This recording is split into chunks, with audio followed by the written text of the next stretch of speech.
So if all this infrastructure really is going to be built as it looks as though it will, it looks as though if you go to Colombia over the next few years, you'll have to be wearing a hard hat, which brings to mind, to my mind anyway, some comparison with Panama, obviously a much smaller economy, but where the level of public infrastructure build-out has contributed a powerful counter-cyclical economic impulse, which could be very important if world growth softens. The point about institutionality that was brought up towards the end of the discussion is certainly one that's, I think, central and very important to understanding how to operate in Colombia today.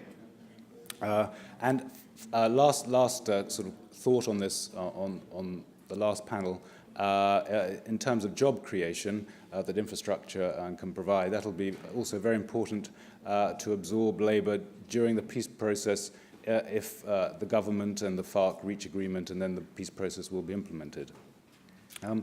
One point of order, the Finance Minister, Mauricio Cárdenas, is going to be speaking at lunch after Mr. Santos speaks, but actually not in this ballroom.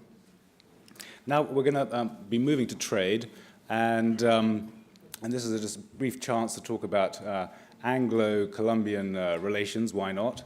They stretch back an awfully long way to the soldiers who fought once upon a time in the Napoleonic War and then went to fight with Simón Bolívar. Sometimes the relations between two countries obviously gets lost in translation, and I apologize for there's a typo on the front page of the FT today. A little item on the left-hand corner spells Colombia, the second O, with a U. Unforgivable. But sometimes these lost in translations have rather more charming effects. I think of James Rooke, who was a distinguished leader of the British Foreign Legion under Simón Bolívar, and in 1819, I think it is, at Vargas Swamp in Boyacá, storming a Spanish position, he lost his left arm. The surgeon had to amputate it. And as he was lying there bleeding, he said, "Long live the country." And his surgeon asked him, which country? Would that be England or Ireland? And he said, "No, the country that will bury me." And he died 3 days later and was buried in Tunja. So there you have an Englishman saying, "Viva Colombia." And on that note, we're going to talk about trade now. And I'd like to invite Gabriel Duque, the Vice Minister of Trade, an engineer and an economist by training, long experience in the public sector. That's right.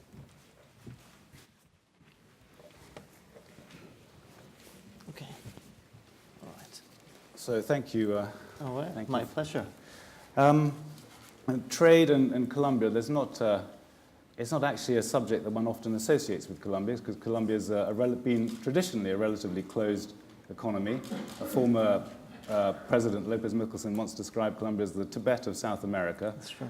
Which speaks of its certain isolation, not deliberate, but just by virtue perhaps partly of its geography. But this is now changing. Perhaps you could outline just over the last decade or so what Colombia has done to liberalize trade. Yeah, it is true. We're lagging behind lots of a lot of the countries of Latin America when we compare ourselves, because we just trade something around 30% of our GDP.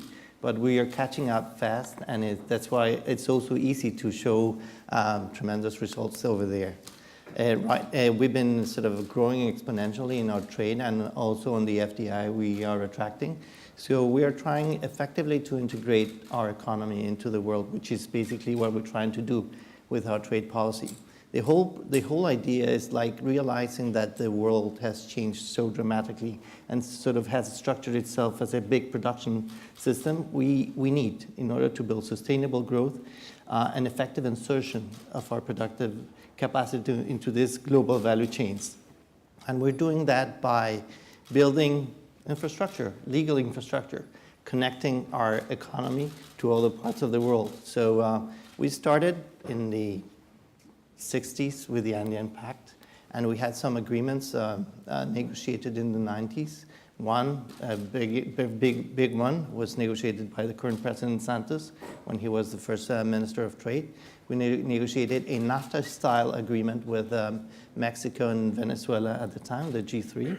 Then after that, we had some negotiations with Chile.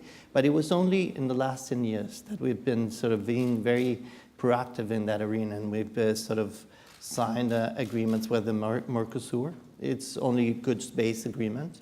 We've negotiated an agreement with the Northern Triangle of Central America, Guatemala, Salvador, and Honduras. And after that, we negotiated a big agreement with the US. Then it was Canada afterwards, the European Free Trade Association, now the EU, and we've continued negotiating other agreements since that time. So the EU agreement was in fact signed a year ago. It was That's agreed, right, agreed a year ago. June last year. And from the European Union side, there was some concern about human rights. And then from the Colombian side, there was some concern about, well, perhaps you can illuminate on what both of those concerns were and how you've resolved them, because you were telling me earlier how you had to do quite a lot of canvassing of the merits of foreign trade within Colombia. There were some worries because of people that sort of are against trade have advocated some kinds of restrictions of governments in signing and implementing these deals. We faced this first in the approval of process of our agreement with the US, and it sort of split to the EU discussion. So we had to deal with some worries in the European Parliament dealing with human rights and labor issues. What we did at the time was basically explain them what we've been doing and what we have achieved. So we basically showed them the whole advances that the country has sort of made in the recent past, and the whole plan for improving in all the dimensions on human rights and labor. So the agreement itself, its second article, establishes as human rights, democracy, and the rule of law as essential principles of the agreement. And we also have a chapter that deals with trade and sustainable development, that deals with minimum standards on environmental and labor issues. So it was more sort of explaining what we were doing to deal with the reservations that we found in Parliament. So that was very successful. We got an approval last November. And in Colombia, it's more the trade side. There were some worries about some of the concessions we made, especially in the dairy sector. And for that reason, we had to go throughout the country to organize some fora with our Congress. And we managed to have it approved, because in Colombia, it needs 4 debates. And the last one took place only last Tuesday. So we are sort of facing different circumstances now. Now, I know agriculture is usually a sticking point, and great worries about the greater competitiveness, say, I suppose, of American agro-industry in particular. For how many more years will I be able to go to Colombia and have a nice Colombian chicken for my lunch? I mean, we were talking with the US, because in the bilateral we have with the EU, we excluded poultry, pork, corn, and rice. So it's part of the thing. So the American chicken, you can go and have some today. They're still paying high tariffs. I want the Colombian one, though. All right, here. No, in Colombia. All right, the Colombian one. Well, I know, but we are not counting or thinking that any of those sectors are going to disappear. Yeah. We have sort of managed to establish, in some cases, very long periods of tariff elimination. And we are confident that we're going to build the competitiveness we need for them to survive and strive, and even go to other markets. We have in chicken, for example, the previous experience of Chile. Chile has exactly the same technology, which is basically transforming corn into poultry, and they're currently exporters to the U.S. So we'll probably see Colombian chicken, not only in the U.S. but eventually here, even if we don't have a preferential tariff treatment. So Colombian exports to Europe are better known as flowers and thermal coal and energy. And it's not small beer. Bilateral trade with the EU, I think, is around 16 billion. A little bit over that, yes. A little bit over than that. And if the Mexico-EU free trade agreement is anything to go by, that could double over the next 10 years or so. The whole idea of this legal bridge is to not only grow what we trade, but also to diversify it. And the one thing is we see integration in a multidimensional way. We don't see trade as only and the effect of an agreement only for its success in promoting exports. You need to import well to export well. So we want to have access to the machinery and the latest technology that the European has, and that will be a measure of the success of the agreement. And also, we're going to be seeing more trade also in services, and also more investment, probably in both ways. So we hope, and as I say, the opportunities are immense. We need to diversify. We need to increase those numbers, both in trade and services, and also in investment. Okay, so trade with the EU, I think, again, statistics is around about 16% of total Colombian trade. That's true. And I think for a lot of Europeans and British business, one of the attractions of Colombia, other than its domestic market, is the prospect of the Pacific. And there, Colombia is one of the countries of this rather interesting Pacific Alliance, which groups Mexico, Colombia, Chile, and Peru. And in fact, we were just hearing earlier about infrastructure and the importance of building out roads to Buenaventura, which presumably also reflects that shift towards the Pacific. So one part of the Pacific Alliance, I would say, it's a fantastic marketing exercise in a way. It projects the Pacific Rim and says we are business-minded countries, we respect the rule of law, and we're pro-business. But perhaps you could talk about some of the actual concrete stuff that's going on. It's certainly much more than that. It wasn't done but for those reasons, and it's a leaders-led process because, as I told you, we have already had 7 presidential summits since the process started, which was just barely 2.5 years ago. So we're building this area of integration, and by deepening what we have, we aim to integrate better with the rest of the world. This is different from other processes that start by building a common tariff around them.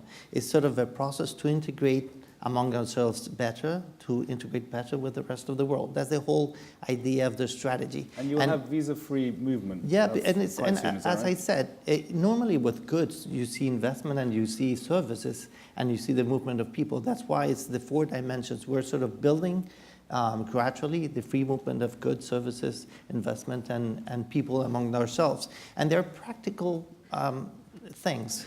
Like it seems very technical, but it's the accumulation of origin. You will eventually be able to source yourself from Chile, transform them in Colombia, and get into Mexico. Things you cannot do with your bilateral agreements. So is this part of the modular manufacturing chains and modular construction of service-based products as well that people talk about a lot? Is that one thing you have in mind? As I said, our whole trade strategy is about effectively inserting in what we see is the current world reality of global value chains. So we're building an easiness of interconnecting our 4 economies in order to integrate better with what's happening with the rest of the world. So this agreement we have with the EU, it's like a legal bridge. It's a legal bridge. We lower transaction costs. We sort of give guarantees of transparency and against uncertainties. We lower tariffs. We sort of ensure non-discrimination for agents to connect with a long-term perspective the economies. That's the whole idea of what we're doing. It's building legal bridges, as I normally say, because of to be sort of encompasses, to be alienated with what's going on in the world. The reduction in transportation and information technology costs has sort of united us together. And what we're doing as governments is to provide this international rule of law international sort of agreement between governments of lowering costs for business sectors to integrate. This is basically what we're doing. I mean, trade has always been, apart from being a good in its own right, is often used as a way of locking in a reform mentality. You liberalize, you expose a country to global competition, and so a certain mentality can be instilled. But Latin America, South America in particular, is a graveyard of trade agreements. Mercosur has turned into perhaps something very different from what it was originally imagined, for example. Ditto the Andean community. What guarantees the longevity of the Pacific Alliance as an institution through the political cycle? Well, we have already seen two changes in government. We saw a change in government in Peru and a change in government in Mexico. And the new presidents came even with the stronger sort of will to commit, because we're already seeing the results. It's a very pragmatic process. It's not that we're building big secretariat or a Congress or anything. It's very pragmatic. And it's sort of building opportunities. It's for like-minded countries that are sort of paving the way for opportunities in all the dimensions of integrations we're dealing with. So it's such a good idea that we are sort of convinced that the results that we're going to be receiving from those decisions are going to be the best argument for its continuity in time. Do you see it as embodying a different worldview from the Atlantic economies and Mercosur? It's a process. It's not done against and in comparison against anybody. It's an open process. It's still willing to accept new members. We are sort of starting the accession process of Costa Rica. It's basically a system to be sure that we are connected to the world. We believe, it's apart from this global value chain sort of message and paradigm, you need to be exposed to what's happening in the world in technology and in consumer trends in order to incorporate them into your economic system, in order to build a sustainable sort of source of growth. So this for like-minded countries that believe in this, and we are trying to do that, but it's not closing or ourselves against anybody else, but exactly sort of deepening our integration to integrate better with other parts of the world, and eventually more with the rest of South America. We're not ruling that out. We're not giving our back to the rest of our trading partners. So. I mean, just sticking with the Pacific as well, yes. Colombia wants to join the TPP, the Trans-Pacific Partnership, which is the Obama part of the Obama pivot. Yes. Towards Asia. I understand there's a bottleneck in that you have to be a member of APEC before you can apply to the TPP, and perhaps you could talk about the process and also the strategic thought about the TPP in Colombia. As I mentioned, we've sort of covered our trade agreements with Latin America and our Atlantic partners. We're lagging behind with our Asian partners. We just a couple of months ago signed our first agreement with an Asian country, which was with Korea, and we're currently negotiating an agreement with Japan. But we need to integrate better with that part of the world, which is sort of pulling world growth and has a lot of potential. So we're trying to build these bridges, and something that makes all the sense in the world would be participating in the TPP. Unfortunately, we were left out of APEC in the mid-90s, and we've been knocking at the door since then. We haven't been invited back. We are trying every year. But until a year ago, the discussion of the TPP, that it was sort of limited to APEC members. We're not sure that's the case now from the last summit declaration. So we've been still knocking at the door, willing to engage and eventually be part of it, because all the other Pacific Alliance members are already part of the process, and it makes all the sense in the world.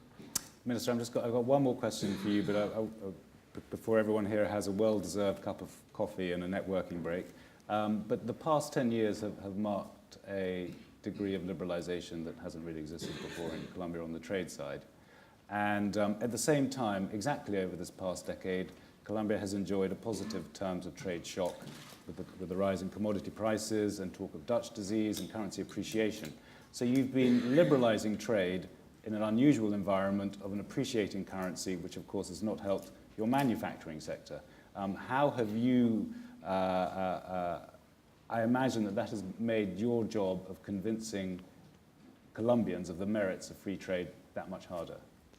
It's a complication. In the agreements, you also provide for trade defense sort of mechanism. So there's that argument there.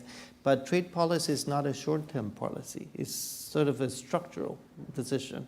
And it's a state decision to integrate further with the world. So it's not that you stop negotiating because you see the terms of trade being affected. You're negotiating and building those bridges for the long run, for the effective insertion of the economy into the world. So that's basically the discourse we have.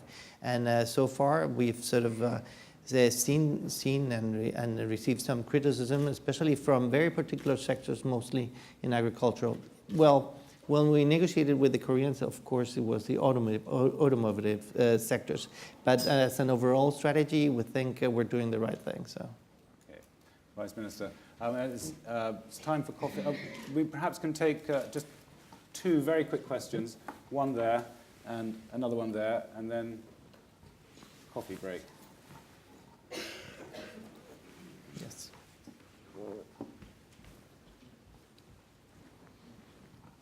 Minister, I hear that loud and clear, but then we hear in January the President announced a $4 per kilogram tariff on all textile and apparel imports into Colombia. And I'm wondering how you square what you said with that imposition of a tariff. It was a very strong measure that we had to take because of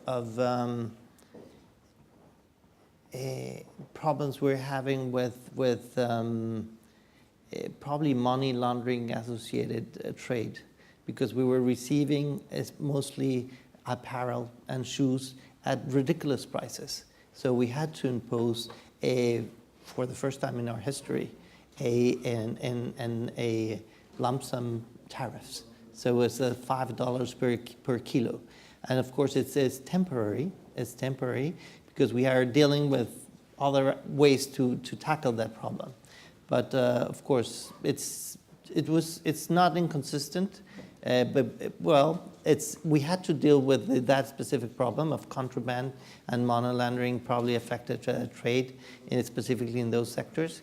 And we're sort of working with our customs administration and probably some sort of cooperation with other countries to deal with that problem in a better way. Notwithstanding Colombia's liberalizing instincts, temporary is always a worrying word in trade policy, isn't it? Right. There's one other question over here. Minister, good morning. My question is, in light of all the free trade agreements that Colombia is signing, how are you doing the harmonization of all the tariff and preferential treatment so that there's no benefit of me being a Peruvian-based business exporting to Colombia or a British-based business? Well, my view on tariffs is that it will disappear in time. So the way we're doing, and we're basically dealing the best we can, because there's always some trade diversion by the preferential treatments we have with one another. We're basically trying to harmonize what we're trying to do in the best and pragmatic way we can. But of course, the ideal solution for this would be to have a multilateral agreement. And that's why we still knock at the door, and we're one of the proactive members in Geneva working for the Doha round. We still think it's not dead. We're pushing for it because the first best would be to have a world agreement of the sort. But not seeing progress is there. We're having to deal with the hassles and the problems of building regional and bilateral agreements with the trade diversions and the specific costs those things create. But being pragmatic would be my answer. It's always nice to hear a trade minister returning to first principles about the benefits, theoretical and actual, of multilateralism. Right. I'm going to have to wait for, perhaps you could approach the Minister in the coffee break, because everyone here has had a morning. So we've got 20 minutes now, 15 minutes actually, and if we could be back here by 11:10 to start the next session. Thank you. All right.